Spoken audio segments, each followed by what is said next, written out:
In this video, we're going to learn about graphing reflections of points.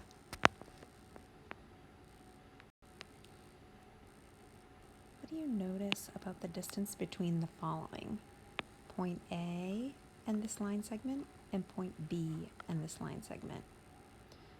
Hopefully you said that they are equally distant from this line of reflection, but in opposite directions. We call this a line of reflection because point A is being reflected by the surface of the pond. This number line shows that -4 and 4 are opposites. They're opposites because they are the same distance from 0 in opposite directions. On the coordinate plane, the points -4, 0 and 4, 0 are the same distance from the origin in opposite directions. This, thinking about the y-axis as a line of reflection, tells us that these points are reflections across the y-axis. On a coordinate plane, when you reflect a point across a line, we use something called prime notation. So we have point A here, but over here we have this little mark up here.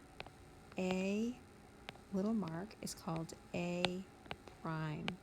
So when you see that mark, you say prime. Let's talk about the coordinates of point A. We've got a rational number coordinate here. It's -3.5, +2.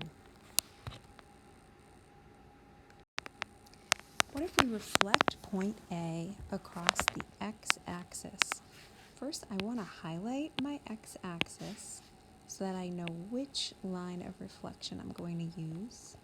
Now I know that I'm going to take A and cross the x-axis.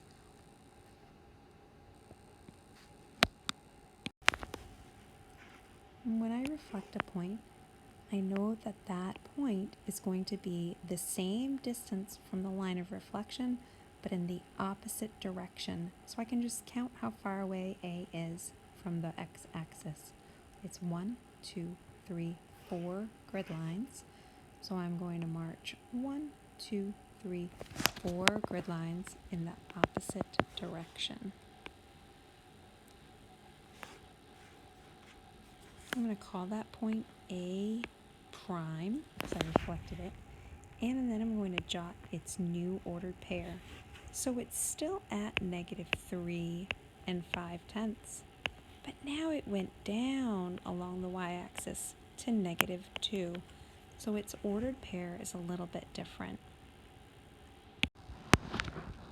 The ordered pair is different because the 2 was positive in point A, but now the 2 is negative in point B, but the x value stayed the same. Which axis did we cross? The x-axis. So when we cross the x-axis, the x value stays the same. Let's reflect A prime, but this time we're going to reflect A across the y-axis. So I'm going to go ahead and highlight the y-axis, and then I'd like you to point right now where you think A double prime, or the reflection of A prime, is going to be. Hopefully you said somewhere over here, because we're going to cross the y-axis. Now I want you to count how many units away A is from the line of reflection. Hopefully you've counted 7 units away, so then we will go from the line of reflection and count 1, 2, 3, 4, 5, 6, 7 units away in the opposite direction. And then I'm going to label that point A double prime. I did a double reflection. And now the x value is going to be +3.5, and the y value stays the same at -2. And notice what I just said, the y value stayed the same and we crossed the y-axis. The x value became its opposite. Last, we're going to reflect this entire figure over a line of reflection. And it's going to be reflect the figure across the y-axis. First thing I'm going to do is highlight my y-axis. So I can imagine folding the paper along that line and making a mirror image of each point on this figure. I like to start with the point that's very bold here.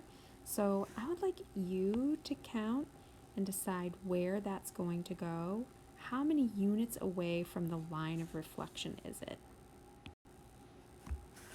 Hopefully you said that was 4 units away from the line of reflection. 1, 2, 3, 4. Remember, we have to make it all the way over. So I'm going to count 1, 2, 3, 4 units away and place it right here.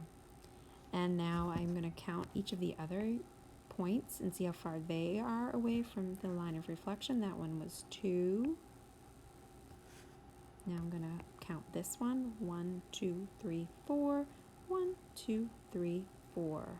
Place it right there.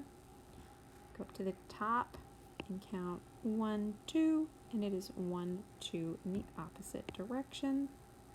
And now that I have all 4 corners of the object plotted, I can go ahead and connect their points with each other and see if I make the same figure that I started out with originally, but it's mirror image, so that if I folded my paper or this graph along the y-axis here, each point would touch, and that looks perfect. They would all touch. All right, hopefully you got a lot out of this video about graphing reflections.